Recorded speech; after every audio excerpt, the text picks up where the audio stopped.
Es tiempo de hablar de Jesús. La lectura sin comentarios del libro El deseado de todas las gentes. Capítulo 16. En su templo.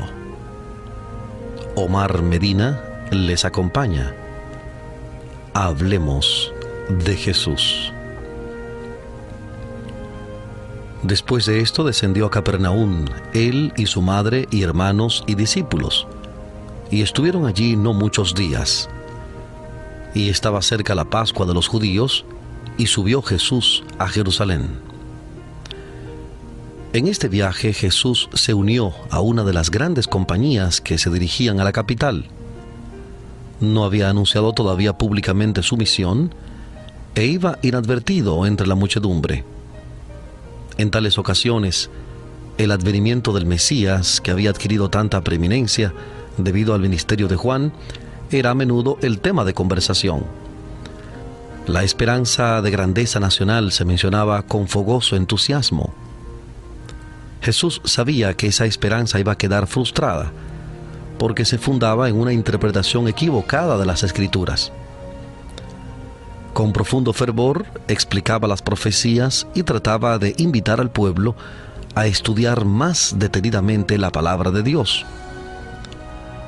Los dirigentes judíos habían enseñado al pueblo que en Jerusalén se les indicaba cómo adorar a Dios. Allí durante la semana de Pascua se congregaban grandes muchedumbres que venían de todas partes de Palestina y aún de países lejanos.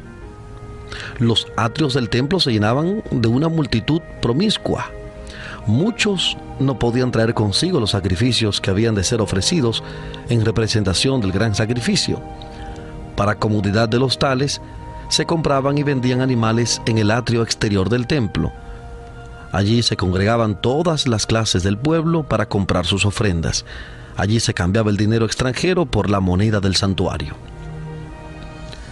Se requería que cada judío pagase anualmente medio ciclo como el rescate de su persona, como dice Éxodo capítulo 30, versículos 12 al 16, Éxodo 30, 12 al 16. Y el dinero así recolectado se usaba para el sostén del templo. Además de eso, se traían grandes sumas como ofrendas voluntarias que eran depositadas en el tesoro del templo. Y era necesario que toda moneda extranjera fuese cambiada por otra que se llamaba el ciclo del templo, que era aceptado para el servicio del santuario. El cambio de dinero daba oportunidad al fraude y la extorsión, y se había transformado en un vergonzoso tráfico que era fuente de renta para los sacerdotes. Los negociantes pedían precios exorbitantes por los animales que vendían y compartían sus ganancias con los sacerdotes y gobernantes, quienes se enriquecían así a expensas del pueblo.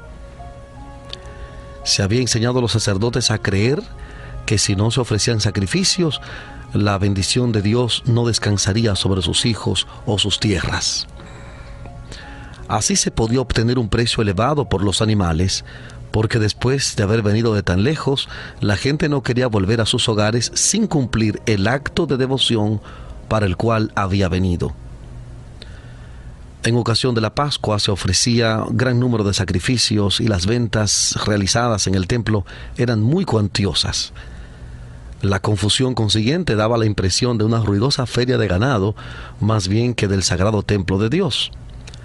Podían oírse voces agudas que regateaban, el mugido del ganado vacuno, los balidos de las ovejas, el arrullo de las palomas, mezclado con el ruido de las monedas y de disputas airadas. La confusión era tanta que perturbaba a los adoradores, y las palabras dirigidas al Altísimo quedaban ahogadas por el tumulto que invadía el templo. Los judíos eran excesivamente orgullosos de su piedad. Se regocijaban de su templo y consideraban como blasfemia cualquier palabra pronunciada contra él. Eran muy rigurosos en el cumplimiento de las ceremonias relacionadas con él, pero el amor al dinero había prevalecido sobre sus escrúpulos. Apenas se daban cuenta de cuán lejos se habían apartado del propósito original del servicio instituido por Dios mismo. Cuando el Señor descendió sobre el monte Sinaí, ese lugar quedó consagrado por su presencia. Moisés recibió la orden de poner límites alrededor del monte y santificarlo, y se oyó la voz del Señor pronunciar esta amonestación: guárdense, no suban al monte ni toquen a su término. Cualquiera que tocar el monte de seguro morirá. No le tocará mano, mas será apedreado o asaeteado, sea animal o sea hombre, no vivirá.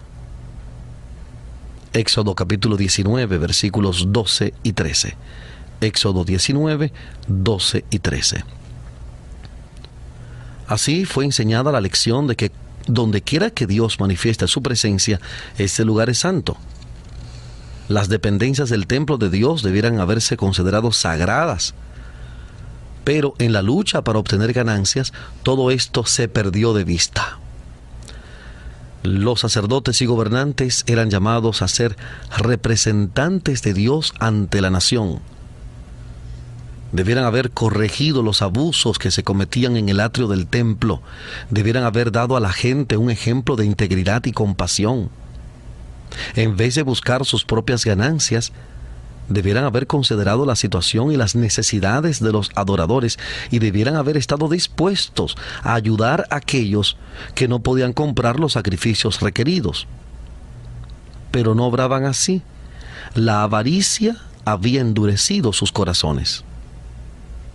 Acudían a esta fiesta los que sufrían, los que se hallaban en necesidad de angustia. Estaban allí los ciegos, los cojos, los sordos. Algunos eran traídos sobre camillas. Muchos de los que venían eran demasiado pobres para comprarse la más humilde ofrenda para Jehová, o aún para comprarse alimentos con que satisfacer el hambre. A todos ellos les causaban gran angustia las declaraciones de los sacerdotes. Estos se jactaban de su piedad, aseveraban ser los guardianes del pueblo, pero carecían en absoluto de simpatía y compasión. En vano los pobres, los enfermos, los moribundos pedían su favor. Sus sufrimientos no despertaban piedad en el corazón de los sacerdotes.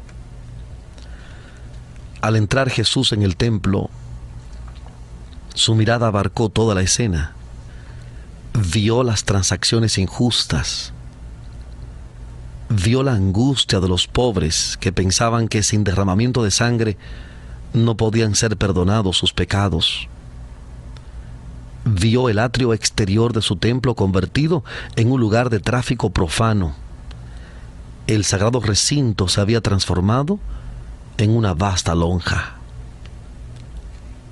Cristo vio que algo debía hacerse.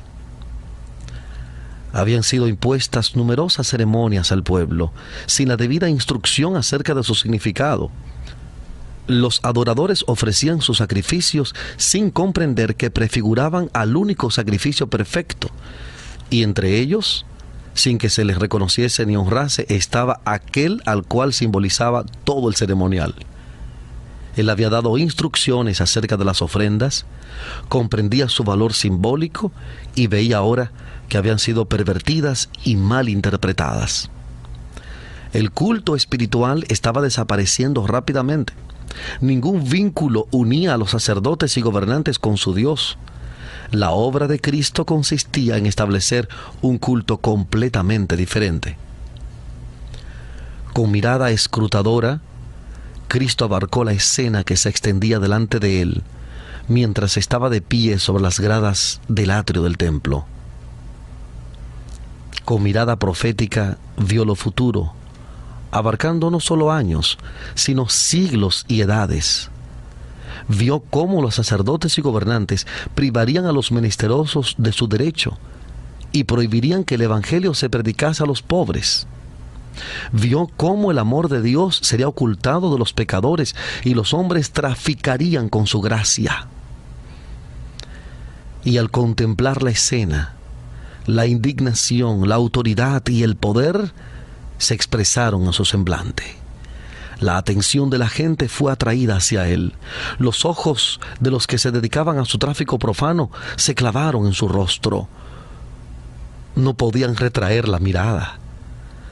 sentían que este hombre leía sus pensamientos más íntimos y descubría sus motivos ocultos. Algunos intentaron esconder la cara, como si en ella estuviesen escritas sus malas acciones, para ser leídas por aquellos ojos escrutadores. La confusión se acalló. Cesó el ruido del tráfico y de los negocios. El silencio se hizo penoso. Un sentimiento de pavor dominó a la asamblea. Fue como si hubiese comparecido ante el tribunal de Dios para responder de sus hechos. Mirando a Cristo, todos vieron la divinidad que fulguraba a través del manto de la humanidad. La majestad del cielo estaba allí, como el juez que se presentará en el día final. Y aunque no la rodeaba esa gloria que la acompañará entonces, tenía el mismo poder de leer el alma. Sus ojos recorrían toda la multitud, posándose en cada uno de los presentes. Su persona parecía elevarse sobre todos con imponente dignidad, y una luz divina iluminaba su rostro.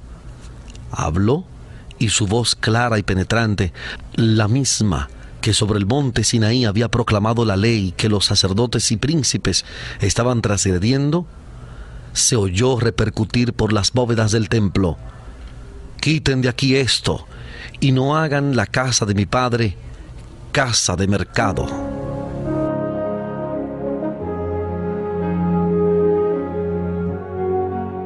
Estamos presentando la lectura sin comentarios del capítulo 16 del libro El deseado de todas las gentes. Capítulo 16. En su templo. En Hablemos de Jesús.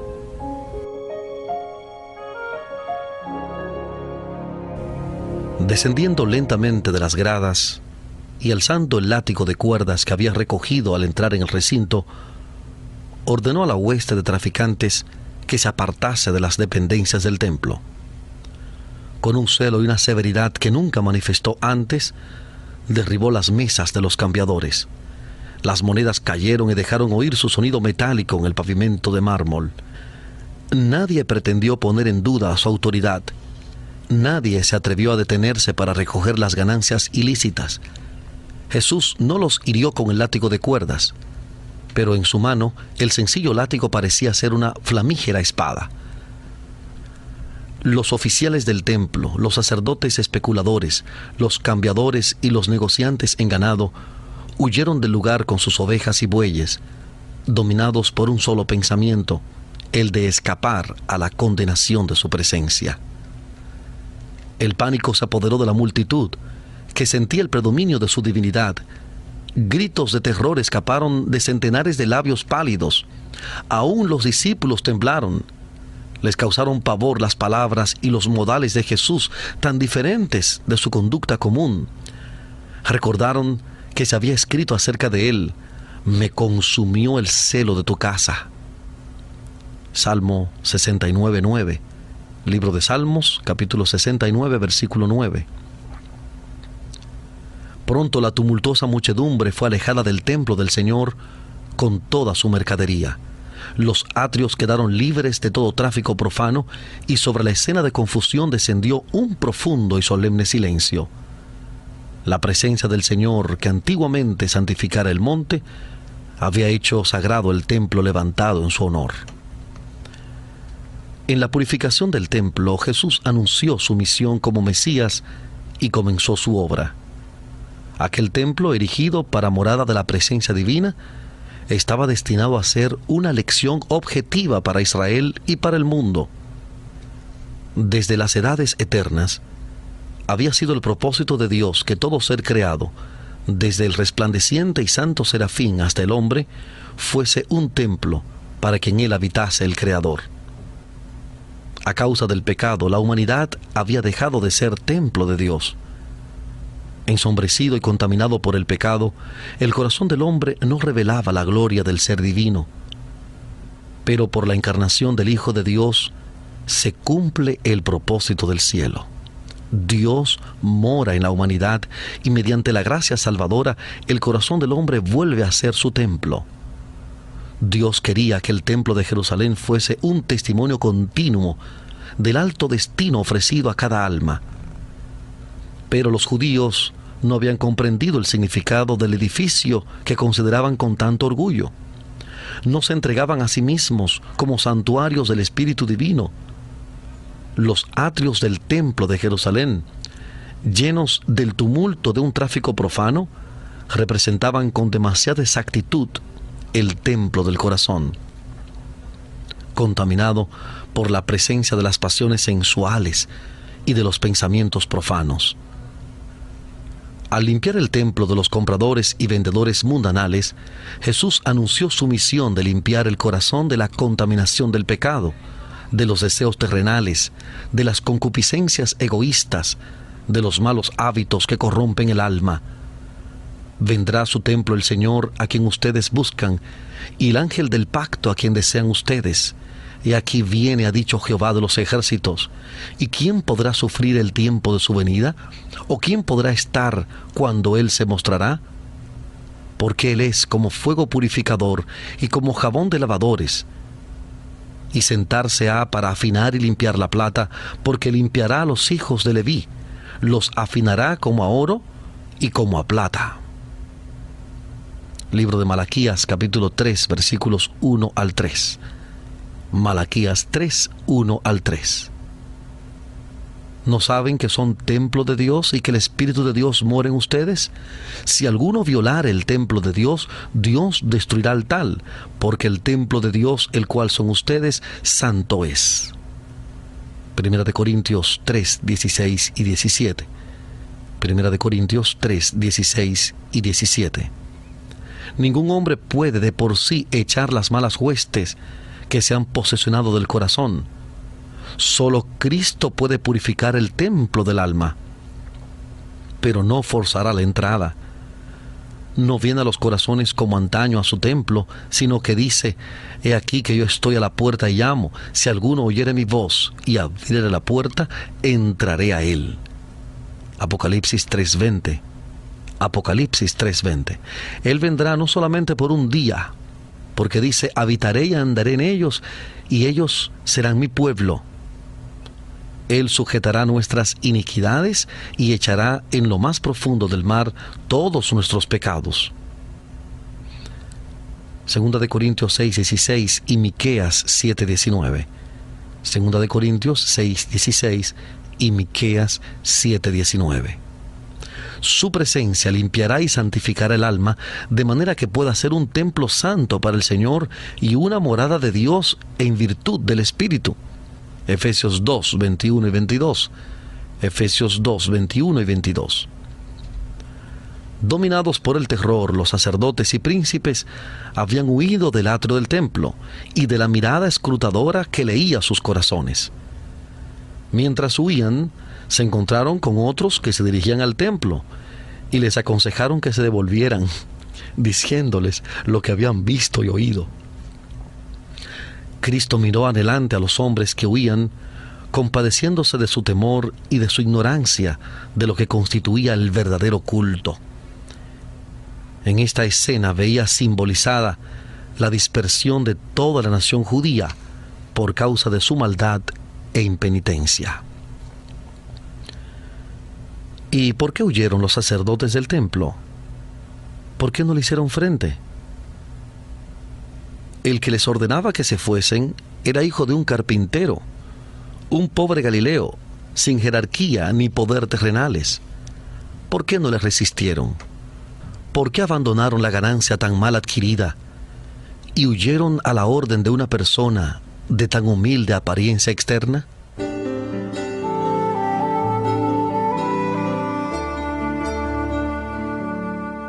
Estamos presentando la lectura sin comentarios del capítulo 16 del libro El deseado de todas las gentes.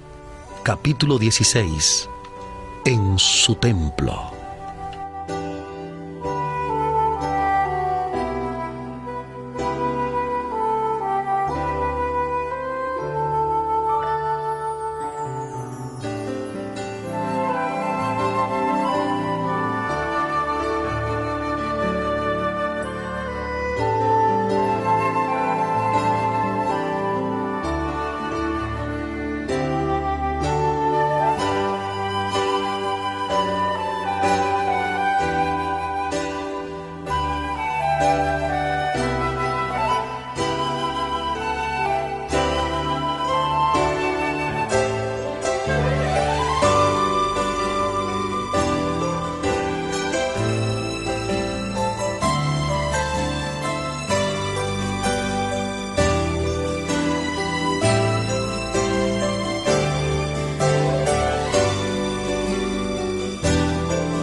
Volvemos con la lectura sin comentarios del capítulo 16 del libro El deseado de todas las gentes. Capítulo 16. En su templo. En Hablemos de Jesús.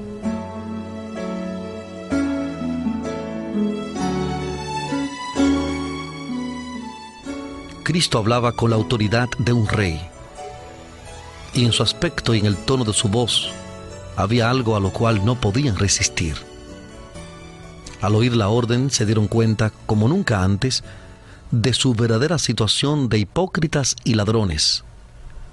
Cuando la divinidad fulguró a través de la humanidad, no solo vieron indignación en el semblante de Cristo, se dieron cuenta del significado de sus palabras. Se sintieron como delante del trono del juez eterno, como oyendo su sentencia para ese tiempo y la eternidad. Por el momento quedaron convencidos de que Cristo era profeta y muchos creyeron que era el Mesías. El Espíritu Santo les recordó vívidamente las declaraciones de los profetas acerca del Cristo. ¿Cederían a esta convicción? No quisieron arrepentirse. Sabían que se había despertado la simpatía de Cristo hacia los pobres. Sabían que ellos habían sido culpables de extorsión en su trato con la gente. Por cuanto Cristo discernía sus pensamientos, le odiaban. Su reprensión en público humillaba su orgullo y sentían celos de su creciente influencia con la gente. Resolvieron desafiarle acerca del poder por el cual los había echado y acerca de quién le había dado esa autoridad. Pensativos, pero con odio en el corazón, volvieron lentamente al templo. Pero ¿qué cambio se había verificado durante su ausencia? Cuando ellos huyeron, los pobres quedaron atrás, y estos estaban ahora mirando a Jesús, cuyo rostro expresaba su amor y simpatía. Con lágrimas en los ojos, decía a los temblorosos que les rodeaban: «No teman, yo los libraré, y ustedes me glorificarán. Por esta causa he venido al mundo». La gente se agolpaba en la presencia de Cristo con súplicas urgentes y lastimeras, diciendo: «Maestro, bendíceme». Su oído atendía cada clamor. Con una compasión que superaba a la de una madre, se inclinaba sobre los pequeñuelos que sufrían. Todos recibían atención. Cada uno quedaba sano de cualquier enfermedad que tuviera. Los mudos abrían sus labios en alabanzas. Los ciegos contemplaban el rostro de su sanador. El corazón de los dolientes era alegrado. Mientras los sacerdotes y oficiales del templo presenciaban esta obra, qué revelación fueron para ellos los sonidos que llegaban a sus oídos. Los concurrentes relataban la historia del dolor que habían sufrido, de sus esperanzas frustradas, de los días penosos y de las noches de insomnio, y de cómo, cuando parecía haberse apagado la última chispa de esperanza, Cristo los había sanado. La carga era muy pesada, decía uno, pero he encontrado un ayudador. Es el Cristo de Dios, y dedicaré mi vida a su servicio. Había padres que decían a sus hijos: «Él salvó su vida, alcen sus voces y alábenle». Las voces de niños y jóvenes, de padres y madres, de amigos y espectadores se unían en agradecimiento y alabanza. La esperanza y la alegría llenaban los corazones, la paz embargaba los ánimos. Estaban sanos de alma y cuerpo y volvieron a sus casas proclamando por doquiera el amor sin par de Jesús. En ocasión de la crucifixión de Cristo, los que habían sido sanados no se unieron con la turba para clamar: «¡Crucifícale, crucifícale!». Sus simpatías acompañaban a Jesús, porque habían sentido su gran simpatía y su poder admirable. Le conocían como su Salvador porque Él les había dado salud del cuerpo y del alma. Escucharon la predicación de los apóstoles y la entrada de la palabra de Dios en su corazón les dio entendimiento. Llegaron a ser agentes de la misericordia de Dios e instrumentos de su salvación. Los que habían huido del atrio del templo volvieron poco a poco después de un tiempo. Habían dominado parcialmente el pánico que se había apoderado de ellos, pero sus rostros expresaban irresolución y timidez. Miraban con asombro las obras de Jesús y quedaron convencidos de que en él se cumplían las profecías concernientes al Mesías. El pecado de la profanación del templo incumbía en gran medida a los sacerdotes. Por arreglo suyo, el atrio había sido transformado en un mercado. La gente era comparativamente inocente. Había quedado impresionada por la autoridad divina de Jesús, pero consideraba suprema la influencia de los sacerdotes y gobernantes. Estos miraban la misión de Cristo como una innovación y ponían en duda su derecho a intervenir en lo que había sido permitido por las autoridades del templo. Se ofendieron porque el tráfico había sido interrumpido y ahogaron las convicciones del Espíritu Santo. Sobre todos los demás, los sacerdotes y gobernantes debieran haber visto en Jesús al ungido del Señor, porque en sus manos estaban los rollos sagrados que describían su misión, y sabían que la purificación del templo era una manifestación de un poder más que humano. Por mucho que odiasen a Jesús, no lograban librarse del pensamiento de que podía ser un profeta enviado por Dios para restaurar la santidad del templo. Con una deferencia nacida de este temor, fueron a preguntarle: ¿qué señal nos muestras de que haces esto? Jesús les había mostrado una señal. Al hacer penetrar la luz en su corazón y al ejecutar delante de ellos las obras que el Mesías debía ejecutar, les había dado evidencia convincente de su carácter. Cuando le pidieron una señal, les contestó con una parábola y demostró así que discernía su malicia y veía hasta dónde los conduciría. «Destruyan este templo», dijo, «y en 3 días lo levantaré». El sentido de estas palabras era doble.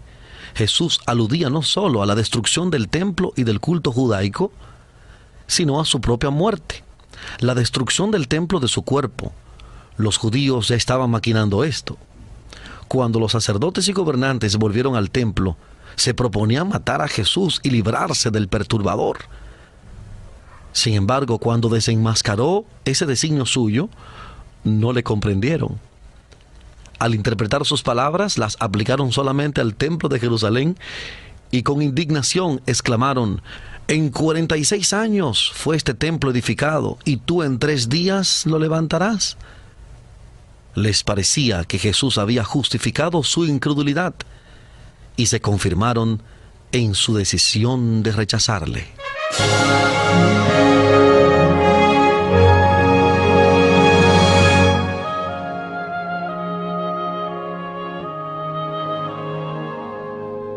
Cristo no quería que sus palabras fuesen entendidas por los judíos incrédulos, ni siquiera por sus discípulos en ese entonces. Sabía que serían torcidas por sus enemigos y que las volverían contra él. En ocasión de su juicio, iban a ser presentadas como acusación y en el Calvario les serían recordadas con escarnio. Pero el explicarlas ahora habría dado a sus discípulos un conocimiento de sus sufrimientos y les habría impuesto un pesar que no estaban capacitados para soportar. Una explicación habría revelado prematuramente a los judíos el resultado de su prejuicio e incredulidad. Ya habían entrado en una senda que iban a seguir constantemente hasta que le llevaran como un cordero al matadero. Estas palabras de Cristo fueron pronunciadas por causa de aquellos que iban a creer en Él.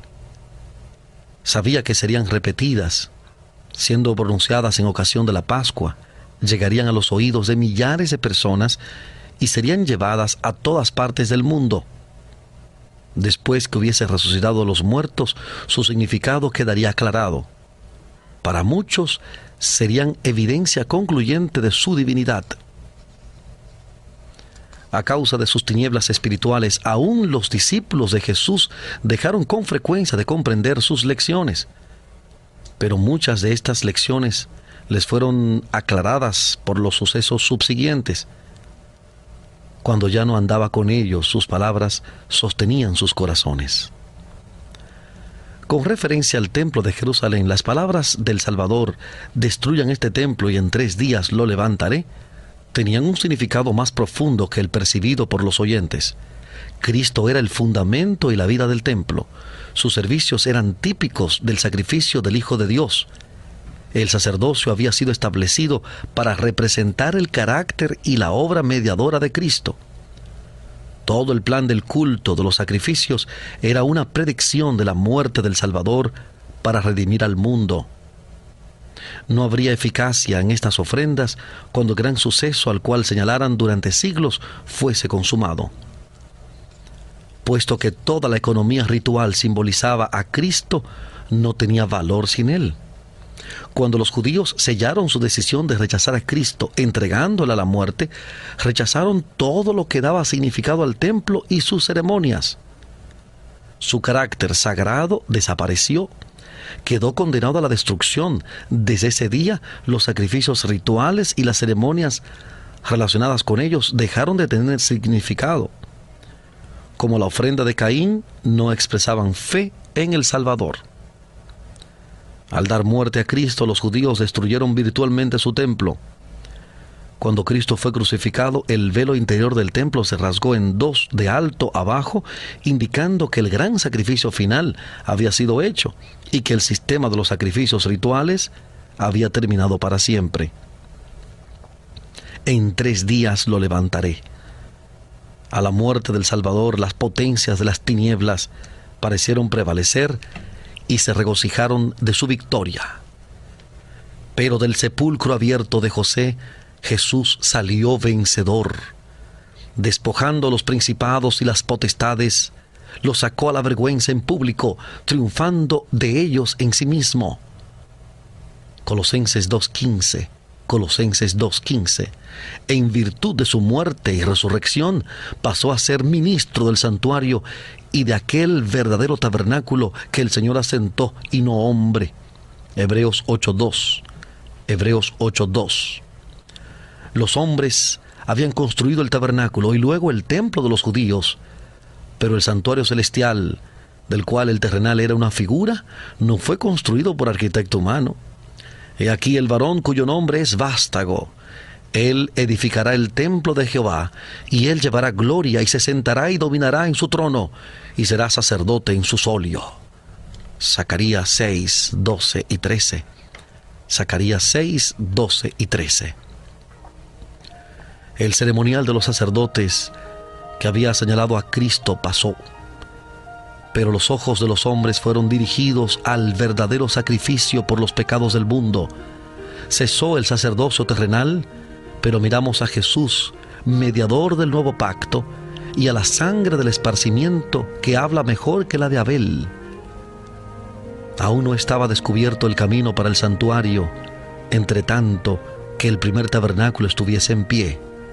Mas estando ya presente Cristo, pontífice de los bienes que habían de venir, por el más amplio y más perfecto tabernáculo no hecho de manos, por su propia sangre entró una sola vez en el santuario, habiendo obtenido eterna redención. Hebreos capítulo 12, versículo 24, Hebreos 12, 24 y 9, 8 al 12, y Hebreos 9, 8 al 12. Por lo cual puede también salvar eternamente a los que por él se llegan a Dios, viviendo siempre para interceder por ellos. Hebreos capítulo 7, versículo 25. Hebreos 7, 25. Aunque el ministerio había de ser trasladado del templo terrenal al celestial, aunque el santuario y nuestro gran sumo sacerdote fuesen invisibles para los ojos humanos, los discípulos no habían de sufrir pérdida por ello. No sufrirían interrupción en su comunión, ni disminución de poder por causa de la ausencia del Salvador. Mientras Jesús ministra en el santuario celestial, es siempre por su Espíritu el ministro de la iglesia en la tierra. Está oculto a la vista, pero se cumple la promesa que hiciera al partir: He aquí yo estoy con ustedes todos los días hasta el fin del mundo. Mateo capítulo 28, versículo 20. Mateo 28, 20. Aunque delega su poder a ministros inferiores, su presencia vivificadora está todavía con su iglesia. Y como dice Hebreos capítulo 4, versículos 14 al 16, Hebreos 4, 14 al 16, por tanto, teniendo un gran pontífice, Jesús, el Hijo de Dios, Retengamos nuestra profesión, porque no tenemos un pontífice que no se pueda compadecer de nuestras flaquezas, mas tentado en todo según nuestra semejanza, pero sin pecado. Lleguémonos pues confiadamente al trono de la gracia, para alcanzar misericordia y hallar gracia para el oportuno socorro.